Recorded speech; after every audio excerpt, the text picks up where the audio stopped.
and go deeper with it was a great season. I mean, to me, it's the best season of the show. But really, there were some great, really deep episodes. Sad things happened that I don't know season. if you remember the one where where Aiden comes to the door and she says, "You have to forgive me. You have to forgive me. You have to." And I'm bawling. Yeah, bawling in my house. I've seen it many times. Kind of sad. I like TiVo. TiVo is good. My dad called me. How do you understand men so well? Not because of you, Dad. Yeah. How do you understand the way guys really withhold? Oh, I don't know, Dad. Hi, Mom. Could it have been that you told me not to be a writer? No,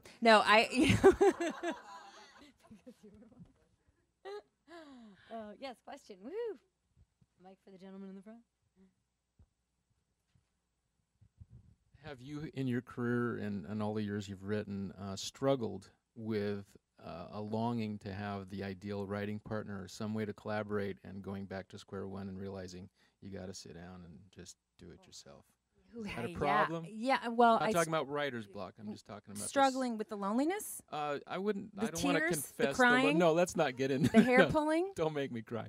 No, it is. It is else's hair, painful by at the way. times for me to write alone, and I crave a Yeah, writing it's partner or painful. something like that. And I'm very social, and so I want to collaborate. Yeah, But do you have to? I mean, is that a common problem? Have you experienced that? Absolutely. I think, I've tried to create community and I've tried to find safe places to kind of have community. Like I've hired babysitters. In fact, 2 of them are here. I've paid Dana to babysit me while writing. Honestly, there's a Joy, my friend Joy who's here, was babysat me when I was doing a rewrite for Sony and I was on deadline and I was just losing my mind. So No, we all need company. We're human. We're not machines, You need to figure out what works for you. And thank God, I had people who were needed money at the time and were willing to do that crazy thing, on Stick It. Liz Tigelaar, who's an associate producer, was my babysitter because I had to rebreak story 4 goddamn times on Stick It and I was about to kill myself.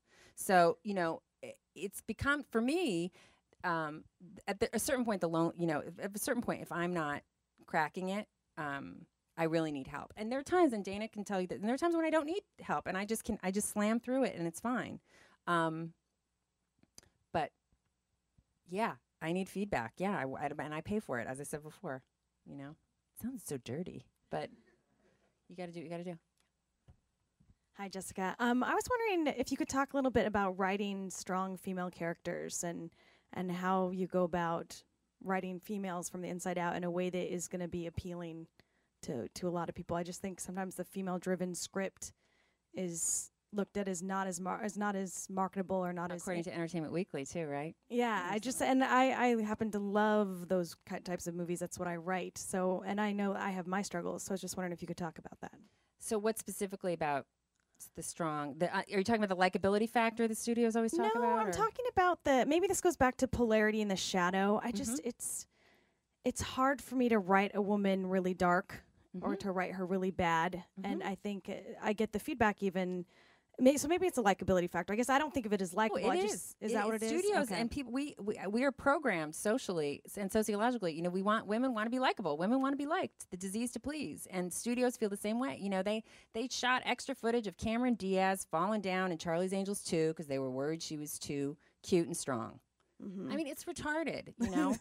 Madonna adopts a baby and gets fucking lambasted for it. Excuse me, I'm so pissed about that. It's like, strong women do good in the world, and the instinct is to take them down instantly. Or I tend to have them be like, so you're not crazy. I'm just saying, I think there is a lot of resistance. Just like their big fault is they're a pleaser. And I don't want, that's a typical, stereotypical female.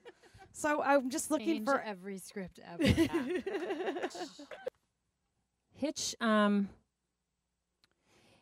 Hitch was interesting in that he was so kind of good at what he did, and we were always trying to find the tragic flaw in terms of making him weak and how,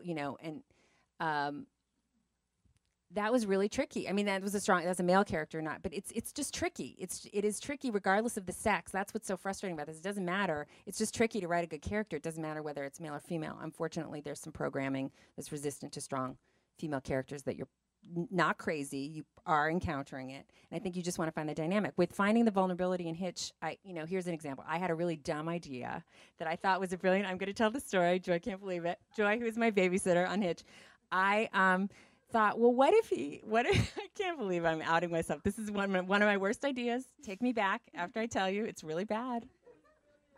It was brilliant in the moment. Literally so brilliant, we were crying. We thought we'd solved the script. So I said, what if he has a really big overcome? I said, what if he had a stutter?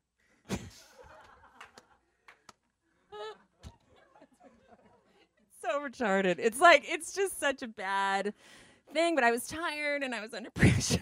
And I pitched to the studio and they were like, yeah, and what else have you thought of? Because that's not going to happen. But that's an example of me trying to, that's a dumb solve. I was trying to do a dumb solve that was funny and would be entertaining, and Will playing a stutter I thought would be funny. We have bad days. We all do. So, that's a dumb polarity. That was not a good idea. It wasn't emotional. It was a condition, which is a really bad polarity. One of the other He's mildly retarded. That's the polarity. One of the other difficult things about the female character issue is that, and I'm finding this in a lot of the stuff I'm doing, is that the women who you really want to get to play these roles only really want to play them if they're dark and interesting and have a lot of depth. And yet that's not necessarily the movie that the studio wants to make. So there's a tension there. But I think what you start to realize when you work for studios and you go through different drafts is that there are going to be different drafts that need to service and need to serve as different things, and that the draft that you're writing to sell as a spec is different from the draft that's going to get shot, and you just have to know that. And absolutely, don't fall on your sword with notes you hate. I can tell you from Stick It, I learned such a valuable lesson on Stick It because I got some stupid ass notes on Stick It, and what I realized as I was shooting is, oh my God, I can write them I can do drop-ins with these notes and I can cut around it. So, you can also, if you have a relationship with the director and there's maybe a note, if they're on your side, don't do this if they're not on their side because they will sell you up the river. Or if the director's yourself, sit yourself down. And just say, hey, look, they want me to do this note. I've got to address it. I don't have a great solve, but don't worry, I'll protect you in the way I'm going to write it so you can, get it. Like, because sometimes directors be like, no, you can't do that. And it becomes it's a power struggle between the director and the producers and the studios, and you don't want to get in the middle of that. But there are clever ways to address studio notes that it'll harm the read for you and you'll cringe, but cutting is a long way away. So don't fall on your sword over stupid notes. Just do most of the stupid one. Name changes, all those little ones. Don't build up ill will, being resistant to that stuff. Just do it. And even the likability thing, even if you can just throw in a dumb idea and make them happy. Make them play with a small child or a puppy or something right at the beginning. It's fine. Yeah, you're welcome. My friend and I, we decided that we were going to, because the likability thing is always a note, and we decided that we were going to have all of our characters be baby vets, and that they're only vets to baby animals. And that was going to be like our solve for the likability problem. Baby vet. Oh, microphone. Woohoo. You've been telling us so much great stuff about character tonight, and I was just wondering, do you have a process, that you always use in terms of outlining and breaking story? Is there anything? Oh, dear God, do I? You're going to be so sorry you asked that question. JohnAugust.com. Go on how I write. I wrote a very annoying piece about how I outline. JohnAugust.com is also a great site, really great resource. If you guys don't know, a lot of writers have contributed and told, shared different things about how they write. Okay, this is just so dumb. I had to figure this out because I was too dumb for the books like Sid Field and Story, and everybody says, oh, you got to make a shirt exactly this way with the buttons no, you don't. There are 100 different kinds of shirts. Maybe more. Maybe thousands. A movie is 3 acts, right? Beginning, middle, and end. And this is really complicated. Stay with me. Each of the 3 acts has 3 parts, kind of. Or this made sense to me. The beginning, middle, and end of the beginning, the beginning, middle, and end of the middle, and the beginning, middle, and end of the end. And each of these has 3 parts in terms of pages. So, go on, okay? So an outline is basically I like to come up with the macro beats, the 3 big beats of what the movie is. Then I get into the littler beats of, okay, this is the beginning, the 9 kind of macro beats. And then I get into the micro beats